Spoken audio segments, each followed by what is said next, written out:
Hey, I'm Tim Calhoun.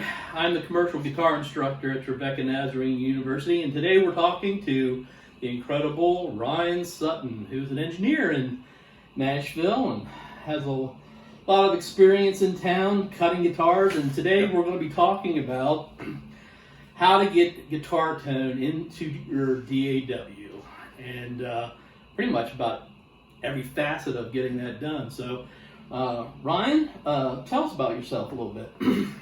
I grew up in a music business family from California and moved here in the 90s. One of my uncles was a founding member of the Four Seasons and wrote just about all their hits and produced them, and went on to work with other people.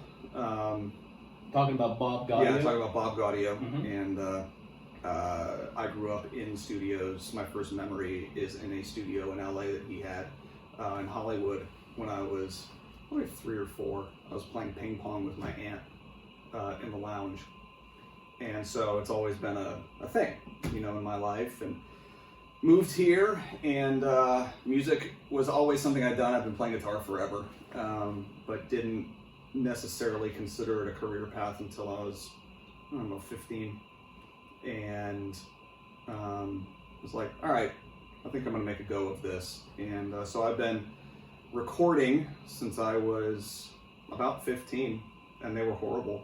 Mm-hmm. Like at first, they were terrible. Yeah, sure. And I will tell you an interesting story, however, if I can find it.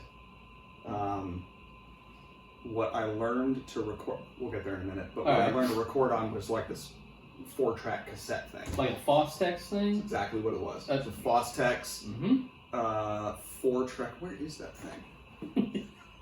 Jeez. Yeah. I had it yesterday. I know where it is. I owned one myself. I sure did. Yeah, This guy. Yes, I had that exact thing. So when I was this in is what college. I learned how to record on. Now, I remember, because this does apply to what we're talking about. I remember I had laid down a really bad drum machine thing, Mm-hmm. and like a bass or something, and I only had 2 channels left, and I called Bob, because he had given me this, with a power supply and a manual. He was like, go figure it out. No instructions, no nothing. Go. Now, how old were you then? About 15. 15. And right. he, I called him and I said, hey, I've got 2 tracks left, but I have more than 2 guitar ideas or a keyboard or something like that. He's like, well, you got to ping pong the tracks. Like, what the heck is ping ponging? Mm-hmm. And once I latched onto that, Mm-hmm. I was hooked. Yeah. And I was like, that's how 4-track recordings, Yeah. which are not 4-track recordings, Mm-hmm. were made. Yeah. Anyway. Exactly. Yeah. That's how I got hooked. Yeah. Some of the early Beatle records, right? Yeah. So I got hooked, but I didn't actually work with Bob for a long time. Mm-hmm. It was probably about 15 years of kind of slaving away on my own before I was remotely good enough, because it does take that long, kids, Mm-hmm. to attach his name to mine, because his name carries a lot of weight. It sure does. So, absolutely. with him, I've worked on stuff for Jersey Boys, both the play and the movie. We're working on, it's been announced, but it's been postponed because of COVID. There's a Neil Diamond Broadway show Mm-hmm. that's being developed, and some other stuff that I can't talk about. But Yeah. I've worked with Frankie Valli, I've worked with Jeff Beck, I've worked with For King and Country, just about all kinds of independent stuff or development things with most of the labels here in town. Mm-hmm. Toured, kind of. Yeah. Well, at what point, was it always engineering for you? Was it like right out of the box, I wanted to be a engineer, or was it, I want to be in a band, I want to, was it something else initially, or was it always engineering? The studio thing was always appealing to me, and how sounds were made. I would be lying if I said that touring wasn't a fun thing, and the fans and all that kind of stuff. Sure. Last summer I'm working with an artist and producing him, and because of his manager's relationship with the other artist manager, we got to go open for Garth Brooks. Oh, wow. So That's... even though live isn't always my thing, Yeah. playing for like 47,000 people, like that doesn't suck. There is no substitute for the energy that comes off of those crowds. It was a football stadium up in Canada, so I mean it was legit. But the studio thing was always where my heart was. Engineering, for me, has always been a means to an end. Mm-hmm. It's not that I love gear for the sake of loving gear. Yeah. I like certain things because they get me a certain sound. An end product. Yeah. An end product, yeah. Mm-hmm. So that for me, but what that really is more the producer in me, which is what I lean more towards, just as a I guess as a job description. Mm-hmm. But nowadays that is things become more all encompassing, and so the reason I engineered, I guess I could put it or got into it, is because, how did I put this to somebody one time? I wanted to be able to technically implement what my mind was coming up with creatively. Yeah, you wanted to And that, be able to find what it is that you're hearing. how did they get that sound? I think that's a great point. I'd like to back up just a second. I know you said you recorded Jeff Beck, and I figure maybe that's a great segue into how you recorded him, what gear he was using, microphones, exactly. So tell me a little bit about that day, and was it? Did he? I guess was he in Nashville? He was in Nashville. So I was working with Bob on a Christmas album for Frankie Valli, and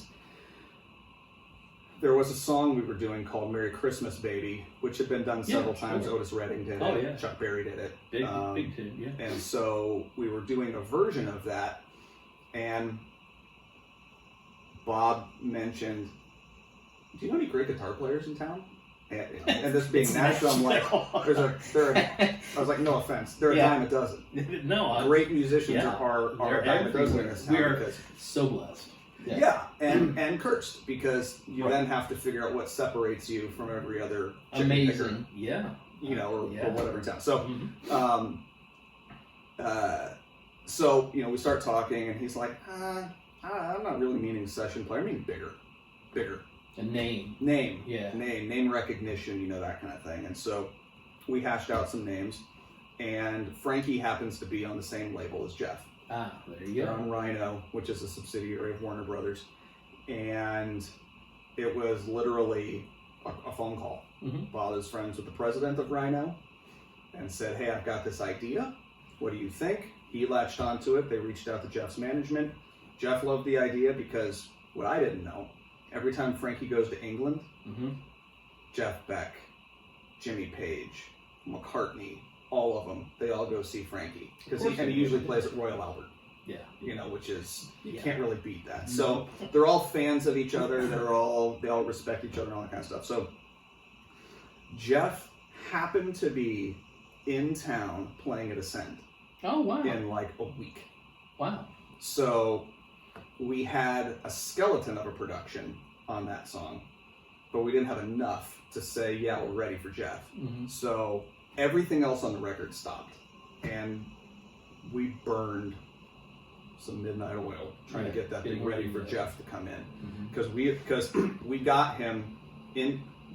He flew into town the night before,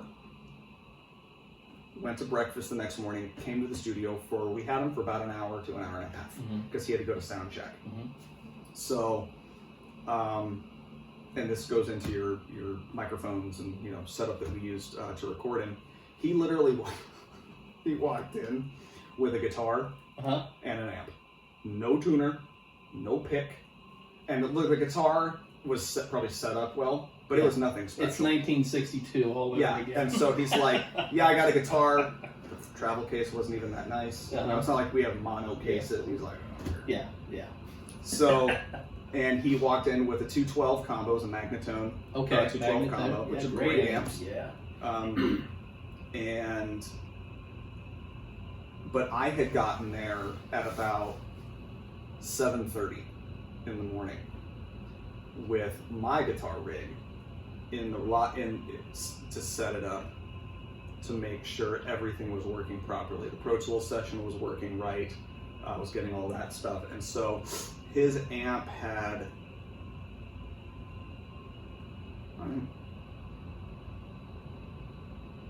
5 mics on it. And the only reason I did that is options. Yeah. Bob always likes options. So I set up everything I could think of within reason for the type of song we're doing, which is blues based, so that when we walked in, we're just ready to roll. So it was a 57, right on the grill cloth, touching the grill cloth, a 121 Royer, yep, right next ribbon to it. mic. And this is important, to align the capsules, which we can get into at some point in this. Align the capsules to make sure they're the phase and the polarities, well, more the phase is right. Then I had a mono FET 47 that was about 3 feet back at level with the amp, so about yay high. And then 2 U67s that were about 12 feet back. So getting some room, and those were maybe 5 feet high, just Okay. capturing. So basically, Jeff was really interesting. You get players because of what they do. Yeah. You like what they do, right? I've hired you. I like what you do. Yeah. I still need you to work within the parameters of the material I'm what giving you you. need. Yeah. So Jeff, it was the same thing. Yeah. Literally, Jeff walked in. He said, "What do you want?" And Bob said, "Well, what are you feeling?" And so just okay, I'll kind of mess with some stuff. And Jeff said something very good and Jeff has nothing to prove. I mean, like nothing to prove. No. Yeah. He said, "I don't want to stomp all over Frankie." He's like, "I could play for 6 minutes and just play, but I don't want." He's like, "I want to play for the song." Yeah. Because this isn't my record. This isn't an instrumental or a Jeff Beck show, kind of thing. Which, if you have not seen Jeff Beck live, you should go see him live. Indeed. It's an experience. But so he was very conscious of Mm-hmm. playing in the holes. Playing appropriately. The vocal line, and since he's the feature, he'll fill the hole. Yeah. And and that kind of thing. And but there were 1 or 2 things we may have put in different places, but by and large, we took a pass. We did 4 or 5 passes of the song, and just took one of the passes and messed with 1 or 2 things, and that was it. We just kind of let it be its thing. Yeah, and that's not awesome. edit it into the ground. Okay, so you mentioned 57, which if you're going to record at home, I would say you have to have a 57. It's good for so many things, and it's I can't tell you the number of times I went to a studio and it's a 57 on my cabinet. It's like a $90 mic. Yeah, and so that's the one you mentioned. You also mentioned the Royer 121, which is a ribbon mic, which is, would you say, just a lot warmer? Yeah, it's got a it doesn't have as much of the bite. 57s have a great bite. That's why they're great on snare drums as well. They have a great bite, but the bottom, depending on the tone coming from the amp, can be a little lackluster. So the Royer's top end's a little creamier, and so it's fat or warmer, whatever term you want to use for it. So they complement each other well in that regard, and that's a technique that's been around for decades at this point.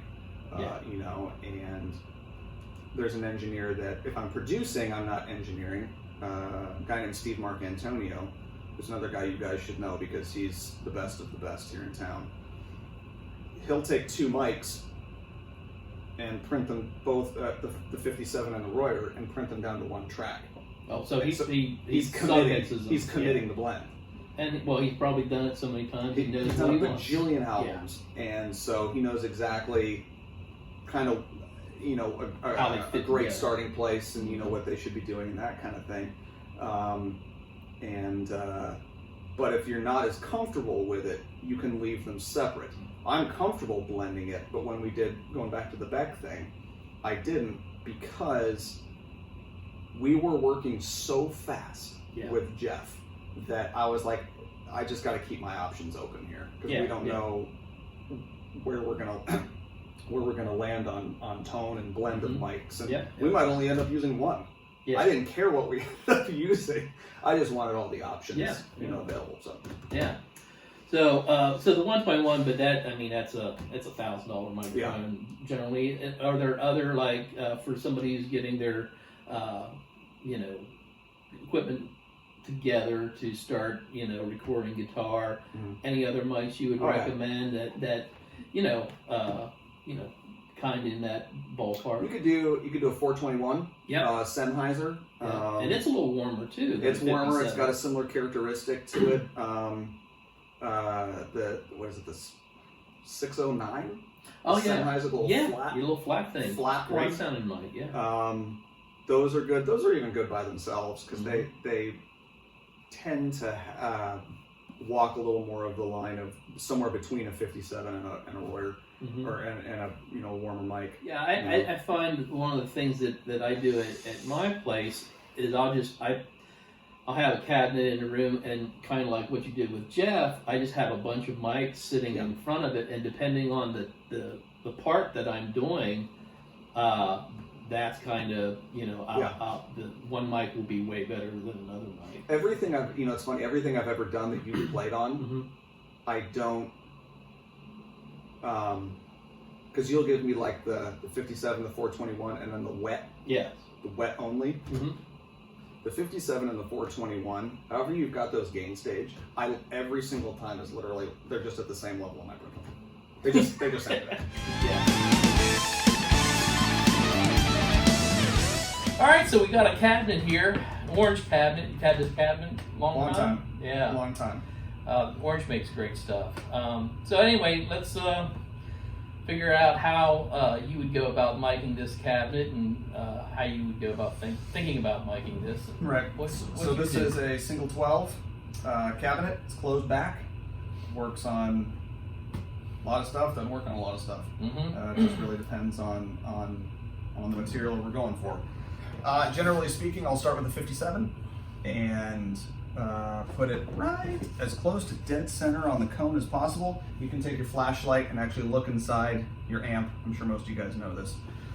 Look inside your amp, and I'll put it right directly here to be on top of the emblem, but I put it right here, just right on the grill cloth, not mashed in, but right on the grill cloth, and in the middle of the dome of the speaker. There's a number of things you can do from there. You can go back an inch, go back 2 inches. I usually don't go any much further back than that for the close mic. If there's just needs a little bit of air before it hits the mic, it can change the sound a bit. If it's a little brittle, I might start moving the mic out onto the paper of the cone, where it gets progressively darker as you get out. I could also, if I like the bite of the middle, but I want a little bit of the warmth, I can angle the mic a bit, so it's kind of getting a blend, or I can do it the other way. There's a lot of ways to skin this cat.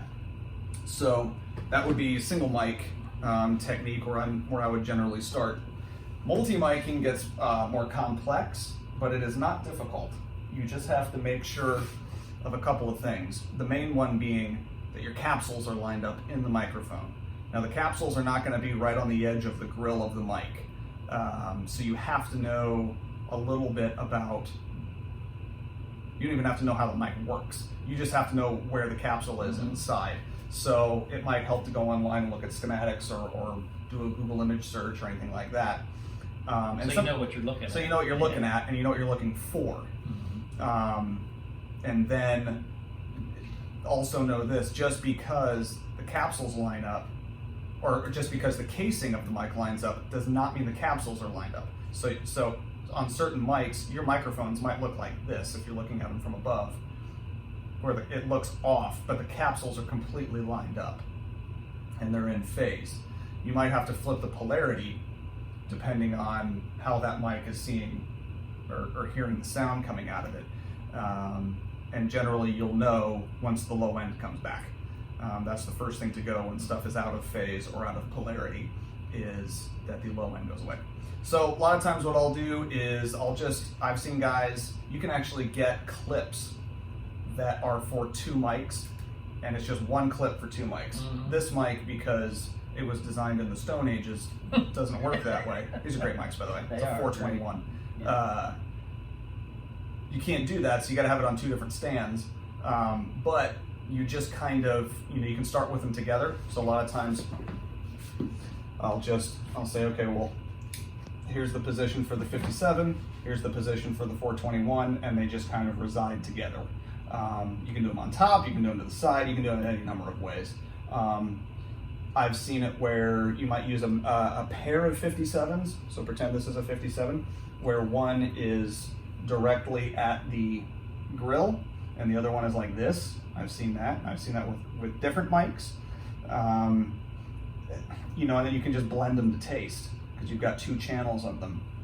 So those are going to be, your general speaking multi-miking techniques. Then you're getting into beyond that, you're getting into room mics, and getting more just natural ambience.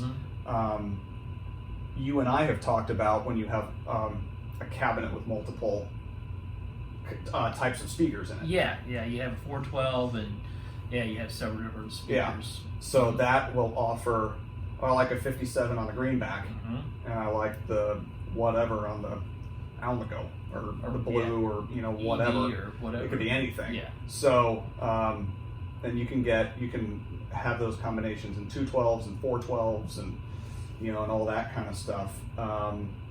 But it's a lot of experimentation, really is what it is. And the benefit of basically now, if you have a Mac, you have a DAW with GarageBand. Yeah. That's free. You can really experiment with this kind of stuff and recognize, how it feels.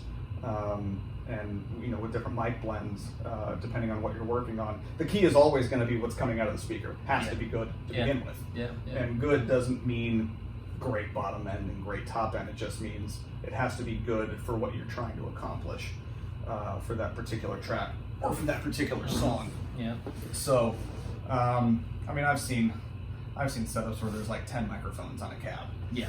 Then you're getting into Rush and Dream Theater and King Crimson and all that kind of stuff where they're just crazy experimenting. Yeah. And that's cool. Yeah, no, it's great. If you've got the time, you've got the resources to do it. But these are really great places to start. Another great place to start, if you're a guitar player who doesn't have an amp, or you're in a situation where you can't play your amp because of roommates or apartment noise or apartment or whatever, is some of the amp sims now that are out, you can mess with, I know Guitar Rig, pretty sure with Guitar Rig you can do this, where you can choose a multi-mic setup and you can actually move the mics around. Yeah. And you can hear the difference on an AC30 or on a Blues Breaker, whatever is in the pack or whatever, and you can start to experiment with some of this kind of stuff. And it's going to be a pretty good correlation between what's going to happen with a real amp and microphones versus what's going to happen strictly in the box. But those are, that's kind of some general ways to mic amps. The other one I've done is I've stuck a microphone on the back. If it's an open back cab, stick one on the back, and then you really got to look at your polarity. But it's just another technique. Well, let's talk about signal chain then. So we kind of talked about microphones a little bit. So the next step in the chain is some kind of mic preamp. What are your thoughts as far as actual real analog hardware versus the plugins? I imagine most of these guys and most of everybody, I guess, are doing much more inside the box with plugins and that kind of stuff. Yeah, if I can go all analog, I will. Okay. Until I hit Pro Tools, and then truly just treat Pro Tools as a tape machine. Tape machine, yeah. And so, okay, so have you done it the other way? I mean, Right. imagine you've Yeah. done it the other. Yeah. So, what do you think So- are the differences there? Or why would you, kind of lean toward all analog? I know it's amazing sounding stuff, but one 1073 does not sound like another 1073 does not sound like another. 1073. Yeah, I mean that's always going to be a thing. When people say, "Oh, that doesn't sound like this U47 microphone," well, of course it doesn't. It's like 90 years old. What do you expect? Yeah, and So- it's built with a bunch of different circuitry and they're specs stack in a direction. They're crusty and they're Right. and all that kind of stuff. So, Yeah. but I mean, analog for me is says commit. Says I don't want to think later, and I want to everything that I do, every track that I record, I want it going in sounding as much like a record as possible. Mm-hmm. And in the box, I have the exact same mindset. Okay. So and is there in the box stuff that you kind of go to that you like, that you kind of said that has the same feel? yeah. So for the front end, which is what we're really talking about, the front end going in. This is if you are still miking an amp, Mm-hmm. but you don't have a great mic preamp or anything like that, a Neve or an API or Right. a Trident or Yeah. a Helios or whatever. You're You going don't into have your any of that laptop or anymore. your You're going into your interface or whatever. I think the Stephen Slate stuff is great. That's really good because what they have is an entire signal chain that you can print as you're going in. So it's the same, it affords you the same mindset as if you had all the analog gear Mm-hmm. out of the box. There are ways to do routing that's not hard. You can do it in Logic and Pro, you can do it in any of them. Yeah. That will afford you essentially the same ability. Yeah. The Slate stuff is easy. It sounds great. Yeah, and it doesn't use a ton of CPU. Doesn't at use all. a ton of CPU. There isn't latency. There's not any of that kind of stuff to worry about. And I mean, we tracked something where we used 100% in the box effects Mm-hmm. to go in, and it sounds great. Yeah. Another great company for this kind of approach is UAD. Yeah. I have not gone down the UAD path because for me, I don't want to be tied to the hardware. Yes. So that's a thing for me. But if you have an Apollo or the new, what is it, the Arrow, I think is the new one. There's the console that's in UAD Yes. that you can load in. And I think this is part of what we did. Yes, that's what I loading brought in the Apollo a stuff. Neve EQ and the Pultec or an 11 set, whatever you want to put in there, and you print it as you're going in, and so with guitar, and this isn't a side kind of thing, but if your interface has two inputs, Mm-hmm. there is an aspect where I will record the amp, but then before it even gets to the amp, I take a DI and I split the signal into the interface. So I'm recording at the same time Mm-hmm. the amp and just a DI signal, which sounds like garbage. Yeah. But what it will allow two things. It will allow for easier editing, Yes. because if you're doing a rock track with big distorted guitars, that waveform looks like a friggin' brick. Yeah. I mean, it's just Flat. straight across.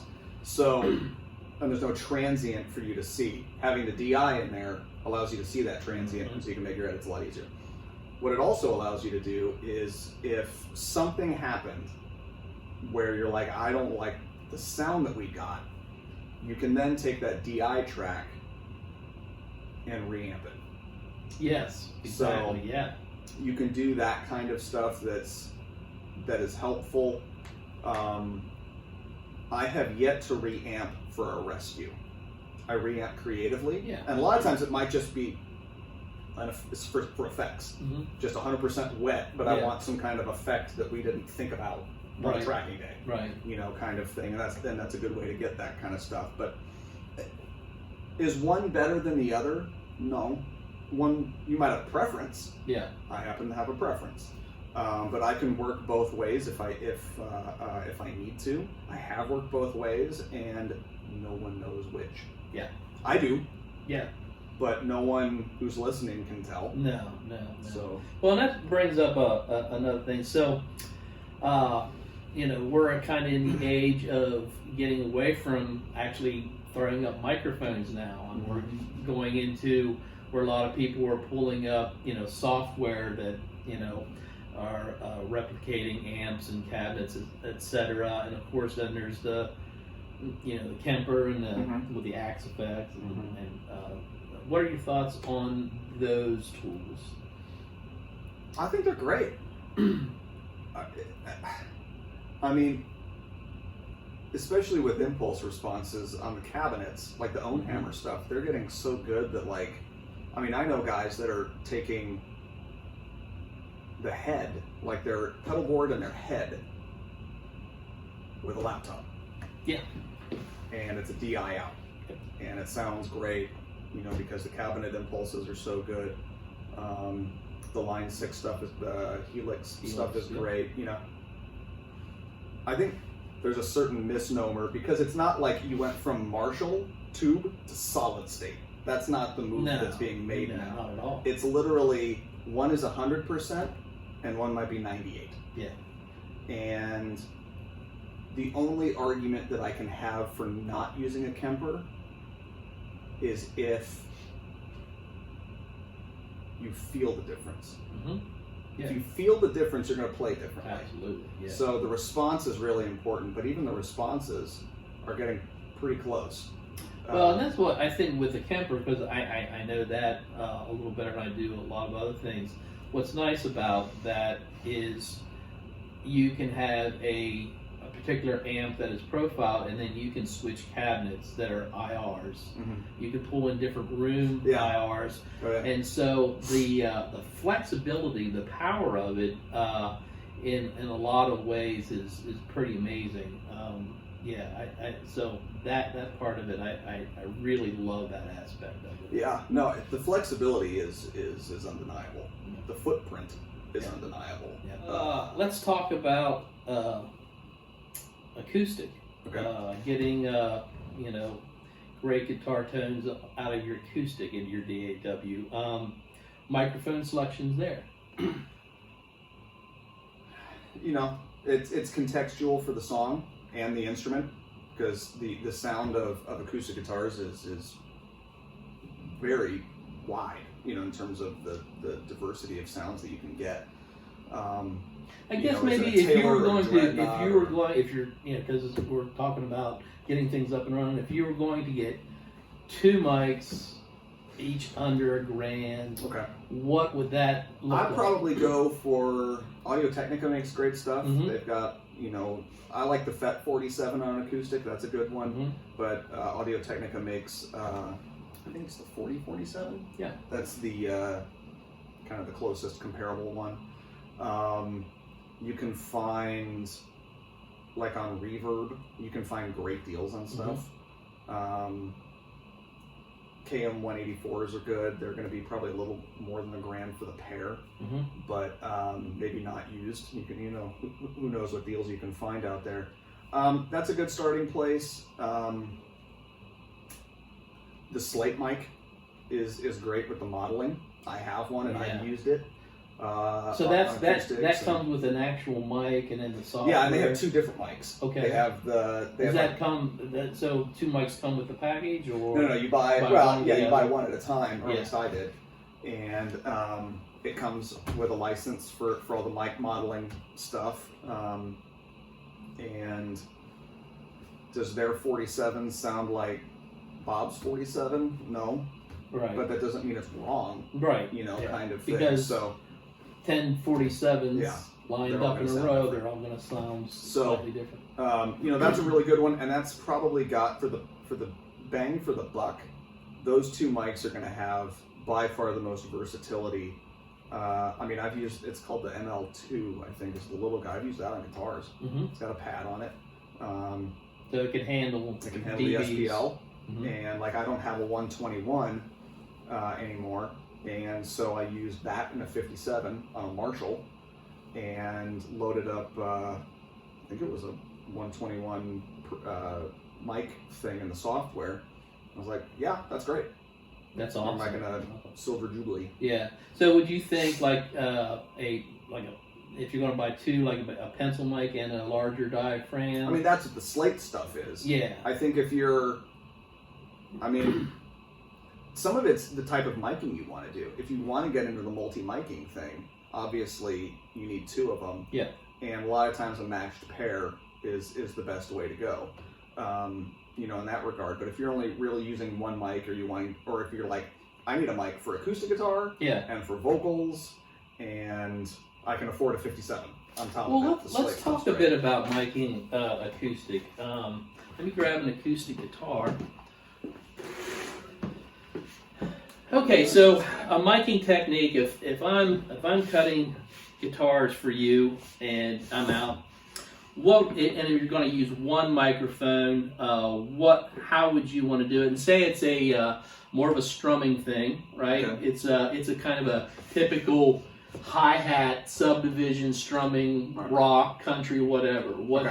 How would you? What would your first if I'm doing one mic? Yes. If I'm doing one mic, I'm probably going to put it about 12 to 15 inches away. Okay. So maybe like out here, Mm-hmm. somewhere around the 12th fret. Okay. And I'll start there. Mm-hmm. And if it's a little thin, I might aim it more towards the sound hole. Okay. If it's a little boomy, I might aim it just a little bit more towards the headstock. Okay. And that, with the polar patterns on mics, there's a rejection area. So behind this mic is going to be the rejection area. So the more you can get it to the behind and even to the side, it's going to start not paying as much attention to those frequencies that you don't want in your production. And it depends on the song. You may want a warmer acoustic, Right. naturally. So you would aim it more I might toward go the for body that of the guitar. if the sound of the guitar warrants that kind of thing. So that would be one way to do it. Another way, if you're multi-miking with like a matched pair, if you had another one of these, I do. would be hey, look at that. Oh, genie. Yeah. So you can do what's called like an XY, where you could kind of do something like this. Okay. That's a little bit the best of both worlds, and you can get into varying degrees of angle, depending on what you're hearing. So that's one way to do it. Another way to do it is this same one up here again, and then one that's more up here. Way up there. So you can do that kind of thing. Mm-hmm. A little bit of what happens when you get into multi-miking, in particular with what's called a spaced pair, is going to be if you're moving. Yes. So the And tone's that's a gonna change. point to bring up. If you're the acoustic guitar player, one of the things you need to think about is, am I comfortable here? Yeah. Where's my chart if I'm reading music? And make sure that you're giving whoever is recording you a consistent product. And that means, like you just said, you're not moving and you're, Well, I mean, and it's not, some of it's not only just not moving for the sake of the sound of the guitar, it's like, I don't want to hear your butt on the chair. Well, that's true too. You know what I mean? Yeah. Like, I don't want to hear this kind of Residual stuff. So noise, in general. there's a certain discipline with holding still and having feel. Yes. Like, Yeah. it's a Well, I prefer if there's a wooden bench or a stool. I prefer to grab one of those when I start recording acoustic. I have one at the house for that exact reason. And it just doesn't move. It doesn't make any of that kind of sound. Right. And it helps. How about talking about residual noise? Bleed. Like, is there better headphones as far as clicks, bleeding over? Because when you're recording something, acoustically, man, it's really sensitive mics. Yeah, so click is always a problem. Mm-hmm. It's a problem with singers who want tons of it. It's a problem with drummers who want tons of it. I have worked with a drummer in particular who wants the click so loud that when he hits a diamond on the cymbals, I can hear the click in the overheads. So that's a problem just for his hearing. But, But anyways, there are ways to get around that. One way that I do is I will take an EQ after you put the click on your track, an EQ after it, and just take out, I'll shelve or filter everything out above like 2K. So it's still there, but it doesn't have the upper the point of it, Mm-hmm. but it's still there enough that the singer can hear it, or the player can still hear it. Yeah. in So peak time, and they can turn it up if they need to. Yeah. And I can't say it'll never be an issue, but the likelihood that it is an issue is dramatically reduced. yeah. So when you're picking a click sound, be cognizant of that. Yeah. You know. Yeah, and a lot of times drummers will bring in the click they like. Mhm. So if I'm producing something, I really could care less what click they use because I'm never listening to the click in the control room. But I find in Pro Tools there's one called the MPC Classic, Yeah. I think, that I like to use, and I shelve that off, and I don't do any kind of subdivided accent, Mhm. at the top of the bar. I don't do any of that stuff. Yeah. I just let it roll. But on the headphone end of things, you don't want open back headphones.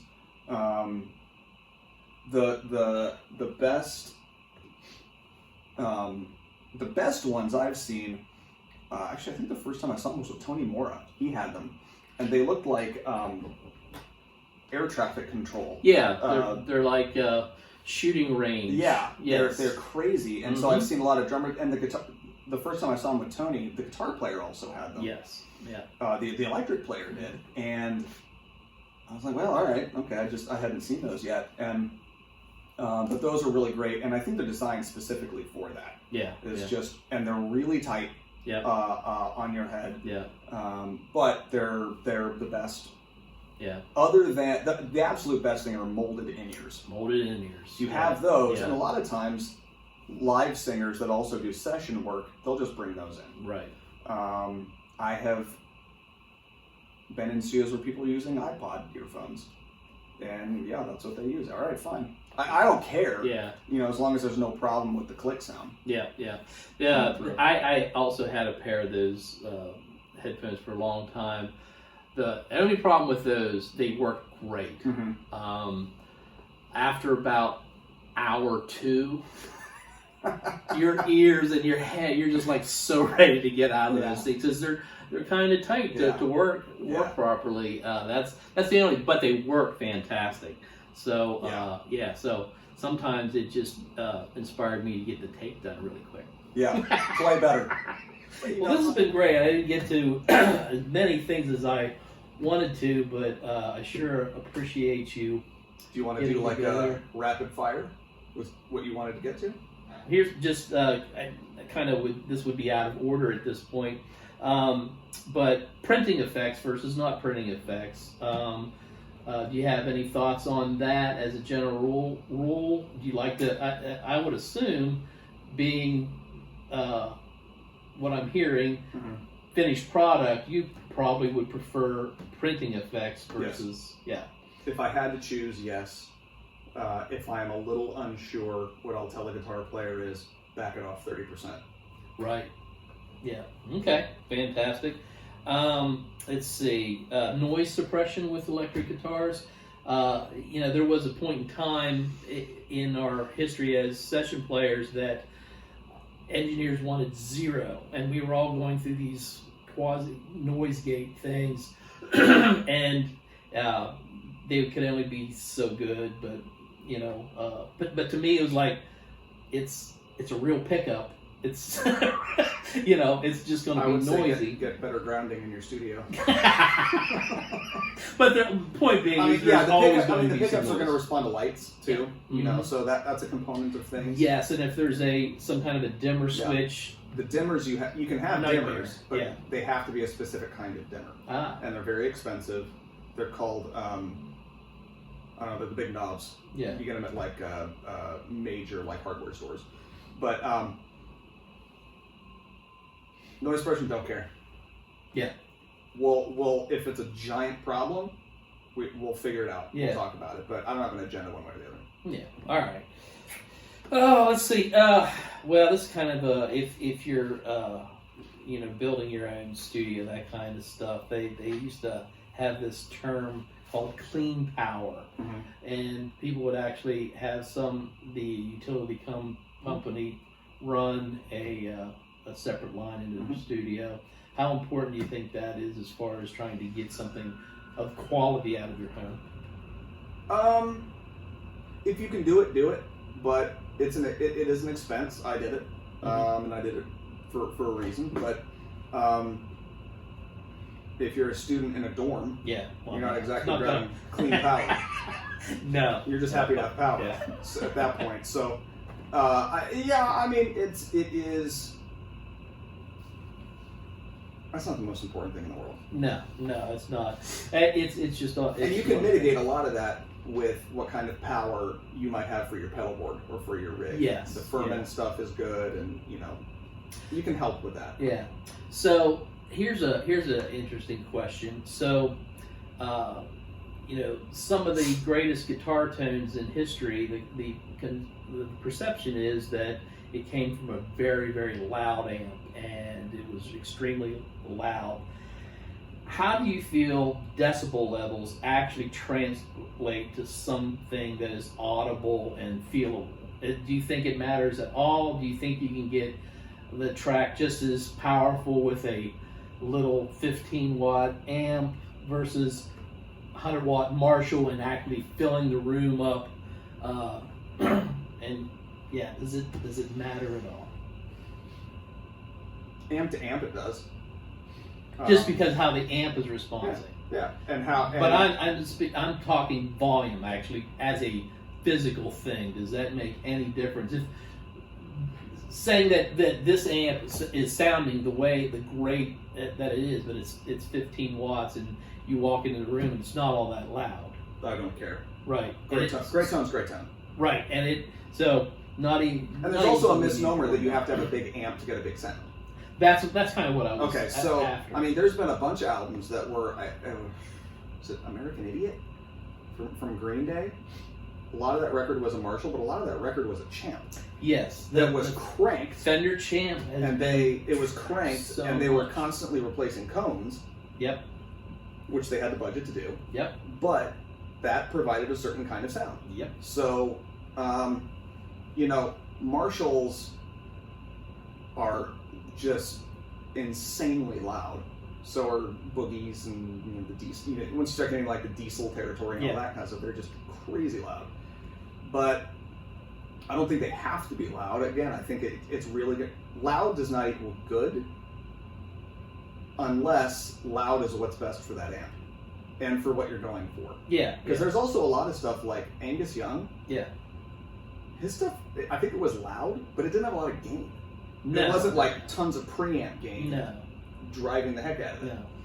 And really, I think about Eddie Van Halen's tone. To me, when I listen to it, there's tons of sustain, but there's not a ton of distortion. It's not like over the top. Yeah. It's just, but he can hold a note for a very long time just because. I mean, there's some compression there probably, and there's natural compression that happens in the amp as well. Pushing the amp, sure. Once it's because basically all distortion is compression that's gone into distortion. So into clipping or whatever. So phasing, how to check for phasing? You, at the beginning of the video, you mentioned the Royer 121 and 57. Yeah. So phasing is paramount if you're using multiple mics. Phasing doesn't matter if you're only using one mic. Right.